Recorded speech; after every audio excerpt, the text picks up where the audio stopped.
Berapapun penghasilan dan Halo teman-teman, selamat datang di channel YouTube Ngeteh.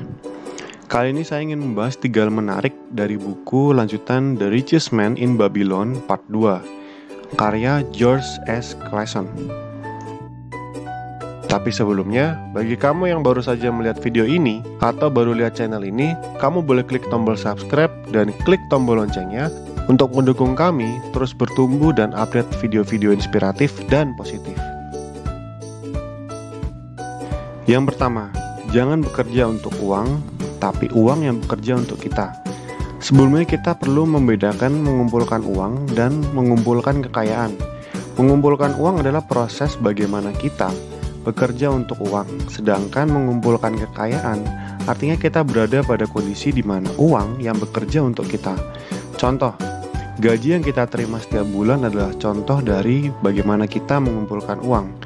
Sedangkan menyisihkan gaji kita untuk investasi merupakan contoh dari mengumpulkan kekayaan. Bisa ke real estate, kemudian dijadikan kos-kosan, dan kos-kosan menghasilkan income per bulan. Jika kita berinvestasi, investasilah dalam jangka yang panjang. Ini cenderung lebih dapat memberikan keamanan apabila terjadi sesuatu yang di luar ekspektasi terjadi.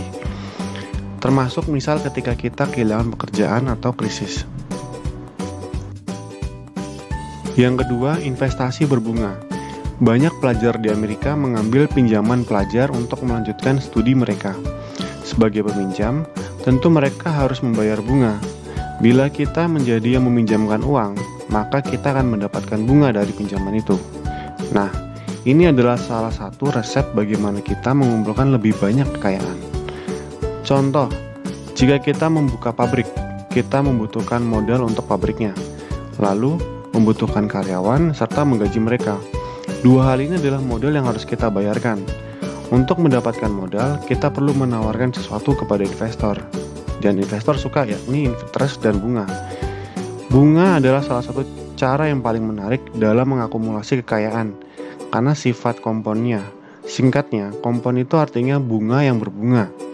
Sebagai contoh, supaya memudahkan, jika kita meminjam uang atau kita meminjamkan uang 100 juta dengan bunga 10%, maka ketika uang dan bunga dilunasi akan menjadi 110 juta. Ngerti ya? Dan jika kita pinjamkan lagi nih 110 jutanya dengan bunga 10%, maka return yang menjadinya 121 juta. Begitu seterusnya. Yang ketiga, stop hutang konsumtif atau hutang buruk. Terdapat yang dinamakan hutang baik dan hutang buruk.